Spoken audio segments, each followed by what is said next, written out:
चलिए तो अभी हम बताते हैं कि 5 मिनट में कैसे आप जो है सीटेट पास करते हैं। तो आइए जानते हैं, एक तरह से कह सकते हैं कि सीटेट का जो पैडागोजी का भगवान माना जाता है, जो कि पटना में इंस्टीट्यूट है, उन सर से जानते हैं। आइए सर, थोड़ा सा बात करते हैं हम लोग।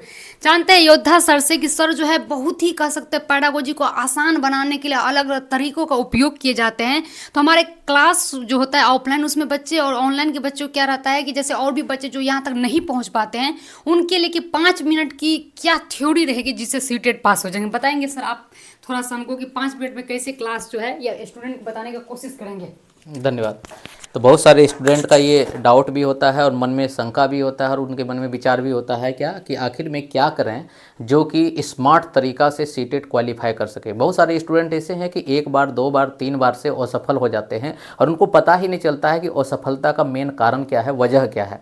तो सबसे पहले आप अगर सीटेट जुलाई 2025 का तैयारी कर रहे हैं तो इस तैयारी में आप देखिए, एक चीज़ होता है क्या, आप सिलेबस को कवर करते हैं और कवर करने में क्या होता है कि आप सिलसिलेवार ढंग से चीज़ों को पढ़ते हैं।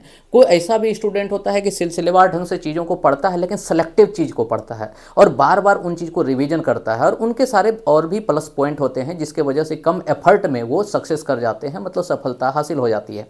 तो उसी चीज़ के बारे में हम आपको बताते हैं कि अगर आप सीटेट क्वालिफाई करना चाहते हैं तो एक सबसे मेजर पोर्शन होता है, सबसे बड़ा चीज़ होता है जिसका नाम होता है पैडागोजी। चाहे वो पेपर 1 हो, चाहे वो पेपर 2 हो, किसी भी पेपर में आप आते हैं तो पैडागोजी का अहम भूमिका होता है। और पैडागोजी को सिर्फ आप पढ़िए मत, उसको समझिए, उसको एक तरह से एक्सपीरियंस कीजिए। अपने घर में जो छोटे छोटे बच्चे हैं उसको देख के एक्सपीरियंस कीजिएगा तो आपको समझ में आएगा कि हकीकत में पैडागोजी का क्या मतलब होता है। इसीलिए टीचर ट्रेनिंग का जो कोर्स होता है उसको कभी भी ऑनलाइन प्लेटफॉर्म पर नहीं लाया गया है, उसको ऑफलाइन प्लेटफॉर्म पर ही लाया जाता है ताकि आप विद्यार्थी से कांटेक्ट होते हैं, आप कुछ टीचर ट्रेनिंग के कोर्स को सीखते हैं, आप अपने ट्रेंड कहलाते हैं एक टीचर, तभी आप किसी स्कूल में जाते हैं तो पढ़ा पाते हैं। तो सबसे बड़ा चीज़ है कि पैडागोजी को आप कैसे पढ़ते हैं। तो उसका मेरा एक तरीका होता है पैडागोजी पढ़ाने का कि आप जब पैडागोजी पढ़ते हैं तो पैडागोजी पे अगर आप सिंपल सा चीज़ों को समझना चाहते हैं तो आपका लोकल लैंग्वेज में आपको समझना पड़ेगा, सिंपल सरल भाषा में आपको समझना पड़ेगा।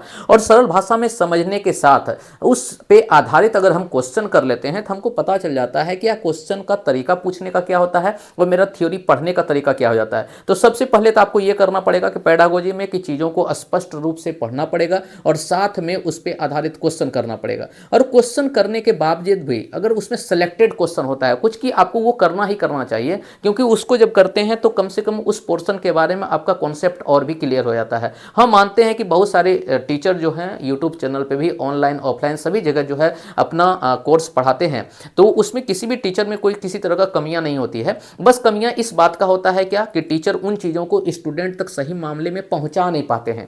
अगर जो पहुंचा देते हैं स्टूडेंट को भी समझ में आता है, इंटरेस्टिंग सब्जेक्ट लगता है उनको, और उनको लगता है कि जब रुचि बन जाता है एक सब्जेक्ट में तो अपने आप वो पढ़ना शुरू कर देते हैं। इसी का नाम मोटिवेशन है। तो स्टूडेंट के मन में एक मोटिवेशन पैदा होना चाहिए। तो सबसे पहले फाइनल टच एकेडमी में होता क्या है हम आपको बता दें। फाइनल टच एकेडमी में आपका पूरा सिलेबस ऑनलाइन ऑफलाइन प्लेटफॉर्म पे आपका तैयार है। ऑनलाइन से जुड़ना चाहते हैं तो इसके लिए आपको एप्लीकेशन चैनल है आपका फाइनल टच एकेडमी के नाम से, और ऑफलाइन जो है वो मुसल्लापुर हाट में आपका 3 ब्रांच में चल रहा है। वो आपको कॉन्टैक्ट नंबर दिया गया है इस आपका वीडियो के नीचे, वहां से आप कॉन्टैक्ट कर सकते हैं। यहाँ पे होता क्या है हम आपको बताते हैं कि जितना भी चीज़ होता है उन चीज़ों में आपको जो सिलेक्टेड चीज़ होता है जिसपे कि एकदम एग्जाम पॉइंट ऑफ व्यू से वो इंपॉर्टेंट क्वेश्चन होता है, वो इंपॉर्टेंट टॉपिक होता है, उन चीज़ों को आपको खासकर एक तरह से गहन रूप से समझाया जाता है ताकि आप अपना कॉन्सेप्ट बिल्डअप कर लें। और जानते हैं जो क्वेश्चन पूछने का तरीका होता है वो रीजनिंग बेस्ड क्वेश्चन होता है, एप्लीकेशन बेस्ड क्वेश्चन होता है। तो उस एप्लीकेशन बेस्ड क्वेश्चन को तभी कर पाइएगा जब क्वेश्चन जो थ्योरी पार्ट है उस थ्योरी पार्ट का बहुत बढ़िया से आपका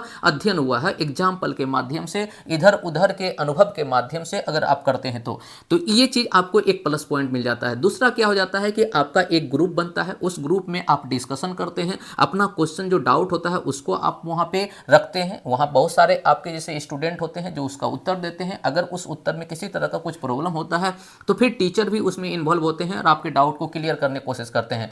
तीसरा आपको ये होता है कि चैप्टर वाइज आपका लगातार आपका टेस्ट होते जाता है। अभी से लेके भर आपका जुलाई तक, जब एग्जाम नहीं होगा तब तक आपका क्या है कि चैप्टर वाइज आपका टेस्ट होते रहेगा। साथ में आपका प्रैक्टिस भी होते जाता है कि आप शुरू से अभी तक जितना पढ़ाई किए हैं उसका प्रैक्टिस भी होता है। इन चीज़ों का एक बड़े रूप में वीकली टेस्ट के रूप में देखा जाता है, जिसमें कि आप टेस्ट लगाते हैं तो आपको ये पता चल जाता है कि हम जो पढ़े हैं और जो क्वेश्चन पूछने का तरीका है उस पर हम कितना ज़्यादा खरा उतर रहे हैं, मतलब अपना आकलन या मूल्यांकन आप कर पाते हैं। और इनके बाद जब आप ये सारा चीज़ कर लेते हैं तो आपको एक रिवीजन का हम तरीका बताते हैं, जिसमें कि स्मार्ट स्टडी का तरीका बताते हैं कि आप शॉर्ट नोट्स तैयार कीजिए। उस नोट्स में आप उन पॉइंटों को लिखिए जिसके लिए आपको क्या है, थोड़ा सा दिक्कत होता है या समझने में कुछ प्रॉब्लम होता है, ताकि लास्ट समय में आप एग्जाम देते समय उन चीज़ों को आप जो है एक बार रिवीजन के जरिए कीजिएगा तो आपके लिए थोड़ा आसानी हो जाएगा। तो ये एक तरीका होता है जिसमें कि हम लोग बोलते हैं स्मार्ट वर्क। इसीलिए हम आपको बोलेंगे कि हार्ड वर्क ना करके स्मार्ट वर्क पे आपको ज़्यादा फोकस करना चाहिए। इससे क्या होगा कि आप एग्जाम बहुत आसानी से क्वालिफाई कर जाइएगा। नहीं तो फिर हार्ड वर्क अगर करते रहिएगा तो इससे ये होगा कि आप पूरा जड़ी बूटी ना निकाल के आप पूरा क्या है पहाड़ को उठा के ला रहे हैं हनुमान की जैसा, वो चीज़ आपको नहीं करना है। तो हम आपको विशेष रूप से यही चर्चा कर सकते हैं कि अगर आप फाइनल टच एकेडमी से जुड़ते हैं तो ये सारा चीज़ जितना डिटेल आपको बताया गया है, जिसको आप निंजा ट्रिक के रूप में भी जान सकते हैं, ये सारे ट्रिक के बारे में भी चर्चा करेंगे। और साथ में 2 आवर का जो मेरा 1-2 घंटे का रूटीन टेबल होता है उसके बारे में भी हम किसी न किसी वीडियो में आपको बताएंगे और हमेशा आपको क्लास में बताते भी रहते हैं। अगर उन चीज़ों को भी जानना चाहते हैं तो जरूर आप ऑनलाइन ऑफलाइन किसी भी मोड में जुड़ना चाहते हैं तो जुड़िए, आपको कहीं ना कहीं फायदा होगा। Thank you.